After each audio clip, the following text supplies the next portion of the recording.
Hello दोस्तों, welcome to our channel. तो जैसा कि आप लोगों को पता ही है कि बहुत ही इंपॉर्टेंट बदलाव कल हुआ है। न्यू एजुकेशन पॉलिसी 2020 आ गई है। एमएचआरडी का नाम बदल के एजुकेशन मिनिस्ट्री रख दिया गया है।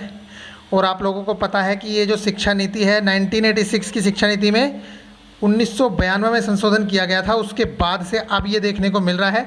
तो बहुत ही महत्वपूर्ण कुछ बहुत ही इंपॉर्टेंट फैसले लिए गए हैं, तो उसके बारे में हम बात करेंगे। बहुत ही ज़्यादा यहाँ पे आप लोग देख सकते हैं कि अब इंटरव्यू भी जोड़ दिया गया है। जो हम लोगों के लिए इंपॉर्टेंट चीज़ें हैं वो यहाँ बात करेंगे, वैकेंसीज़ पे क्या क्या इफेक्ट पड़ने वाले हैं, और एजुकेशन में जो इंपॉर्टेंट बदलाव हैं उन पर सभी पे बात करने वाले हैं।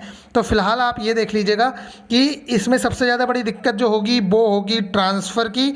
जो अभी तक इतना ईजीली ट्रांसफ़र हो जाते थे, तो यहाँ पे ट्रांसफ़र के लिए बोला गया है कि सिर्फ जब आप प्रमोशन लेंगे तभी ट्रांसफ़र हो सकेगा। अदरवाइज़ आप जहाँ पे जॉब कर रहे होंगे आपको वहीं पे रहना होगा। केवीएस की तरह ये ज़रूरी है, हाँ ये इंपॉर्टेंट बात है कि वहाँ पे क्वार्टर बना दिए जाएंगे, मतलब आपको रेजिडेंस प्रोवाइड कराया जाएगा। लेकिन इसमें यहाँ पे ये नहीं है कि जैसे कि आप लोग चाह रहे थे कि होम डिस्ट्रिक्ट में चले जाएं, तो इतना ज़्यादा ये बहुत ही बड़ी चीज़ है। आप लोग समझ सकते हैं कि किस तरह से लोगों को, जो टीचर्स होंगे, उन्हें प्रॉब्लम्स का सामना करना पड़ेगा, वो अपने घर से जॉब नहीं कर पाएंगे। दूसरी चीज़ है कि शिक्षक भर्ती में अब इंटरव्यू भी होगा। ये देख सकते हैं आप यहाँ पर, ये इंटरव्यू की जो बात हो रही है ये बहुत ज़्यादा डिफ़िकल्ट हो जाएगा इन लोगों के लिए। पहले तो इन्होंने इंटरव्यू ख़त्म कर दिया था, अब दोबारा से इंटरव्यू स्टार्ट किया है जो छोटे लेवल की वैकेंसीज़ होती हैं, जैसे कि प्राइमरी लेवल की वैकेंसी। फ़िलहाल हम बात करने वाले हैं कि कौन कौन सी और चीज़ें में बदलाव किया जा रहा है। तो दो चीज़ें तो ये हैं कि शिक्षक भर्ती में अब इंटरव्यू भी होगा, और दूसरा है टीचर्स नहीं करा सकेंगे ट्रांसफ़र। और ट्रांसफ़र नहीं करा सकेंगे तो इसके लिए गवर्नमेंट ने जो चीज़ देखी है वो आप लोगों को पता है कि इन लोगों को क्वार्टर प्रोवाइड किए जाएंगे, जैसे कि सेंट्रल गवर्नमेंट में रेलवेज़ वगैरह में प्रोवाइड कराए जाते हैं। उसके बाद यहाँ पे अगर बात कर लेते हैं हम पॉइंट टू पॉइंट, तो सारी चीज़ों की बात करते हैं।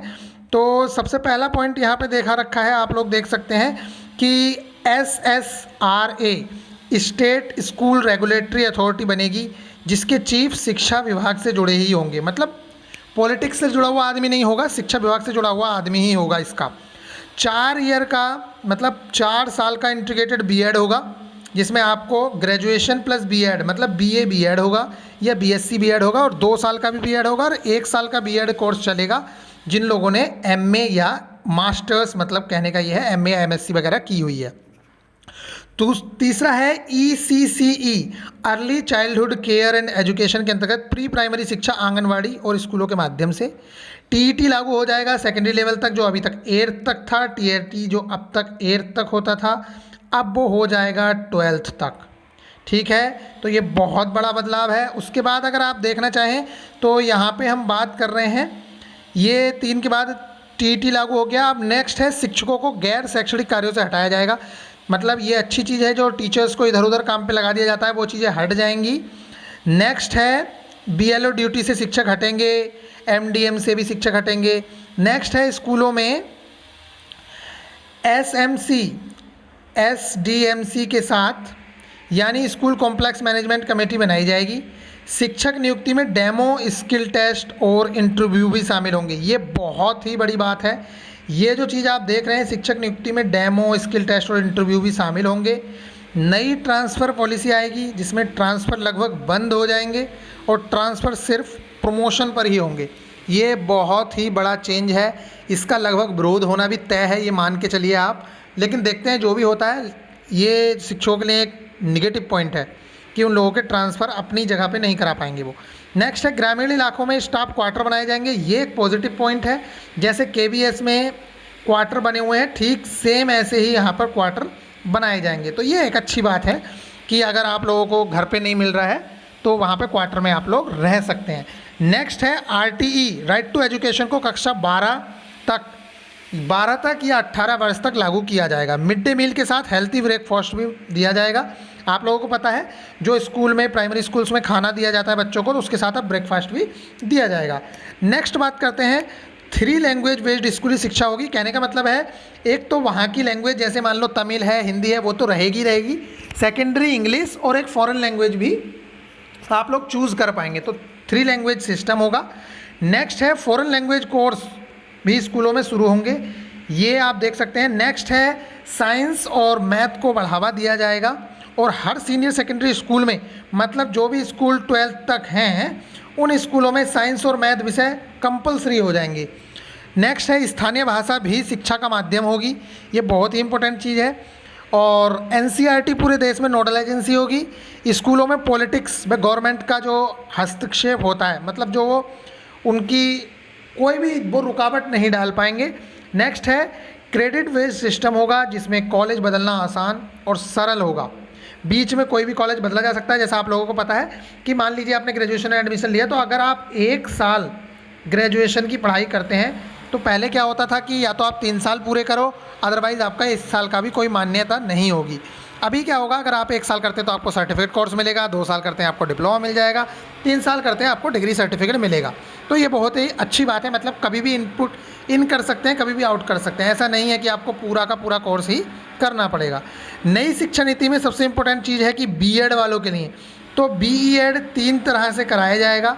4 साल का बीएड होगा जो इंटीग्रेटेड होगा, जिसमें बीए बीएड, बीएससी बीएड, और दूसरा जो बीएड है वो 2 साल का एज इट इज़ जो चल रहा है, और एक बीएड होगा एमए वालों के लिए 1 ईयर का। तो आप लोग देख सकते हैं बहुत ही अच्छी बात है। तो इस शिक्षा नीति में कुछ निगेटिव्स हैं और कुछ पॉजिटिव्स हैं। पॉजिटिव्स ज़्यादा दिखाई दे रहे हैं, जो निगेटिव्स हैं उन पे आगे चर्चा होगी और देखते हैं आगे क्या होता है। तो फिलहाल ये जो इम्पोर्टेंट पॉइंट्स थे जो आप लोगों को बताने थे, बहुत ही अच्छी चीज़ है और फ्लेक्सिबिलिटी काफ़ी दी गई है न्यू एजुकेशन पॉलिसी में। जैसे कि आप लोग देख सकते हैं, बोल रहे हैं कि 6 के बाद आप लोग अपना कि कोई प्लम्बरिंग करना चाहता है, कोई इलेक्ट्रीशियन का कुछ सीखना चाहता है, तो वो इन चीज़ों के बारे में मतलब स्किल से रिलेटेड चीज़ें सीखेंगे। जैसे चाइना वगैरह में चलता है कि आप लोग क्या करते हैं कि कोई भी काम करना है तो आप लोग उसे स्टार्टिंग से ही सीखना शुरू कर देते हैं। और बाकी भी बहुत सारी चीज़ें हैं कि 3 चीज़ों पे आपको परफॉर्म किया जाएगा। एक स्टूडेंट अपने आप को अपना एनालिसिस करेगा, दूसरा उसकी क्लास भी वाले भी एनालिसिस करेंगे, तीसरा उनके टीचर्स एनालिसिस करेंगे, और जो भी रिज़ल्ट आएगा फाइनली वो आफ्टर 12th बच्चा देख पाएगा कि मैं किस चीज़ में ज़्यादा इंटरेस्टेड हूँ, मेरी क्लास को क्या लगता है कि मैं क्या कर सकता हूँ, और मेरे टीचर्स को क्या लगता है और मुझे खुद को क्या लगता है। तो इस तरह से एक अच्छे लेवल पे स्टूडेंट जा पाएंगे। तो आशा करते हैं कि ये एजुकेशन पॉलिसी जो है बहुत अच्छे से इम्प्लीमेंटेशन हो जाएगा। जीडीपी का 6% मिलने वाला है, बहुत ही बड़ी बात है। अब तक 2.7%। आप लोगों को पता होना चाहिए कि अभी तक क्या होता था कि 2.7% या ज़्यादा से ज़्यादा 3% जीडीपी का हमारी एजुकेशन पे खर्च होता था, और ये बहुत ही बड़ा चेंज होगा कि हमारी जीडीपी का 6% अब एजुकेशन के क्षेत्र में लाया जाएगा। तो ये बहुत बड़ी बात है। मिलेंगे फिर नेक्स्ट वीडियो में। आपको कैसी लगी इन्फॉर्मेशन अपने दोस्तों के साथ ज़रूर से ज़रूर शेयर कीजिएगा। बहुत ही इंपॉर्टेंट वीडियो है, लोगों को समझ ही नहीं आ रहा है कि क्या है क्या नहीं है एजुकेशन पॉलिसी, तो आपको बहुत ही सिंपल तरीके से आपको बता दिया गया है क्या एजुकेशन पॉलिसी है। एक चीज़ बात कर रहे हैं लोग कि 12+2 वो 10+2 की जगह 5+3+3+4 ये पॉलिसी आई है। बच्चे कह रहे हैं कि ये क्या है क्या नहीं है, समझ नहीं आ रहा है। तो सिंपल सी बात है, इसमें कोई बड़ी बात नहीं है। बोल रहे हैं स्टार्टिंग में जो 5 इयर्स होंगे वो आपको आंगनवाड़ी से लेकर मतलब 3 साल आंगनवाड़ी में, और फिर उसके 1-2 क्लास के लिए ये दिया गया है। तो 5 साल स्टार्टिंग में ऐसे रहेंगे, फिर उसके बाद जो 3 साल हैं वो 3 to 5 यहाँ पे पढ़ेंगे वो, और जिसमें आपके सब्जेक्ट इंट्रोड्यूस किए जाएंगे, सामाजिक विज्ञान, मैथ्स वगैरह। और 6 से आप लोगों को स्किल्स भी दिखाई जाएंगी, और बाकी चीज़ें 6 to 8 जो 3 साल हैं वो यहाँ आ जाएंगे। और इसके बाद जो 9 to 12 ये जो है यहाँ पे दिया गया है, ये सेमेस्टर वाइज सुनने में आ रहा है कि 6 मंथ पे, मतलब बोर्ड को इतनी ज़्यादा वैल्यू नहीं दी जाएगी। हर 6 मंथ में आपके एग्ज़ाम होंगे, और आप ये नहीं कर पाएंगे कि 3 एग्ज़ाम से पहले 3 दिन पढ़े और पास हो गए। बस आपको रेगुलरली पढ़ना पड़ेगा 9th से लेकर 12th तक। मिलेंगे फिर नेक्स्ट वीडियो में, तब तक के लिए बाय। बस यही चीज़ थी जो आप लोगों को सुनना था कि 10+2 और 5+3+3+4 क्या है। तो यही चीज़ें हैं, और मिलेंगे फिर नेक्स्ट वीडियो में। तब तक के लिए बाय। अगर आपको इन्फॉर्मेशन अच्छी लगी है, चैनल को सब्सक्राइब करना ना भूलें। इसी तरह की सारी वीडियोज़ आपको मिलती रहेंगी।